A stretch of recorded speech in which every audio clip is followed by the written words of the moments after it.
స్వామి నమస్తే. మీ పేరు? నా పేరు భాష్యం. స్వామి ఎన్నేళ్ల సంది ఇక్కడ సాములవారికి మీరు సేవలు అందిస్తున్నారు? దాదాపు నేను 4 ఏళ్ల నుంచి స్వామివారికి నిత్య కైంకర్యాలు చేస్తున్నాం అనమాట. ప్రస్తుతానికి వచ్చేటికి స్వామి యొక్క విశేషాన్ని మనం తెలుసుకోవాలంటే విష్ణుమూర్తి అవతారాల్లో అనంత పద్మనాభ స్వామి అవతారం 2వ అవతారం. లోక కళ్యాణార్థం స్వామి మనకి అనేక అవతారాలు ఎత్తారు. వాటిలో ప్రధానమైనటువంటివి దశావతారాలు. ఆ దశావతారాలు అనేటువంటివి మనం వింటాము, పుస్తకాల్లో చూడటమే తప్ప ఎక్కడ మనకి దర్శనం ఇవ్వవు. అవును, నేను కూడా లేదు. కానీ ఇక్కడ విశేషం ఏంటంటే ఆ దశావతారాలు అనేటువంటివి కొండల రూపంలో మనకి దర్శనం ఇస్తాయి.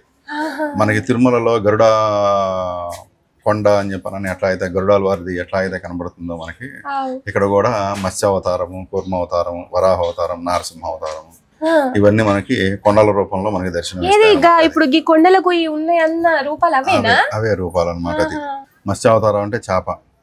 విష్ణుమూర్తి అవతారంలో మొట్టమొదటి అవతారం మత్స్యావతారం. మత్స్యావతారం అంటే వేదాలను కాపాడటం కోసం అని చెప్పని ఎత్తింది. ఎదురుగుండా చూస్తే మనకి చేప ఆకారం నోరు తెరుచుకోనండి మనకి చేప ఆకారంలో కనబడుతుంది.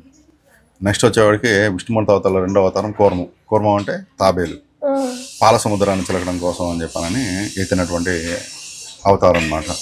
మనకి ఆ ఓపెన్ ప్లేస్లోకి వెళ్ళి అక్కడ పనిచేస్తున్నాం అంటే ఈ స్తంభాలు ఇవన్నీ తయారు చేస్తున్న ప్లేస్లోకి వెళ్ళి కొండవైపు కనుక తిరిగి చూస్తే మనకు కూర్మ అవతారం కనబడుతుంది.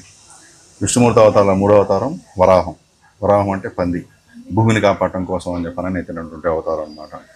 మనం కొండ కింద నుంచి పైకి వస్తూ ఉంటే గరుడాల వారి బొమ్మ వేసి ఉంటుంది. ఆ వేసినటువంటి విగ్రహానికి ముందు పక్క నుంచి కనుక మనం చూస్తే కనుక మనకి పంది ఆకారంలో ఉండి తలపైకి ఎత్తుకుని కనబడుతుంది అనమాట. విష్ణుమూర్తి అవతారం 4వ అవతారం నారసింహ అవతారం. నారసింహ అవతారంలో ప్రహ్లాదుని కాపాడటం కోసం అని చెప్పనని స్తంభం నుంచి స్వామి ఆర్భవించడం జరిగింది, హిరణ్యకశిపుని చంపడం కోసం అని చెప్పనని. ఆ ఎదురుగుండా ఉన్నటువంటి కొండ చెల్లిపోయి ఉంటుంది. అది ఆ పైన ఉన్నటువంటి శిలని సై నుంచి కనుక చూస్తాం కనుక సింహం యొక్క మూతి ఆ యొక్క ఇది కనబడుతుంది. అది ఎటు నుంచి చూసినా సింహం యొక్క మూతి కనబడుతుంది అది మనకి. నెక్స్ట్ ఈ స్వామిలోనే దశావతారాలు ఉన్నాయి. స్వామిలోనే దశావతారాలు ఉన్నాయి. ఎవ్రీ ఫ్రైడే స్వామివారికి నిజరూప దర్శనం ఉంటుంది అనమాట. ఈ రోజు ఫ్రైడే కాబట్టి నిజరూప దర్శనం. అది 7 to 8 మధ్యలో శుక్రవారం కూడా 7ంటికి అభిషేకం ఉంటుంది అనమాట.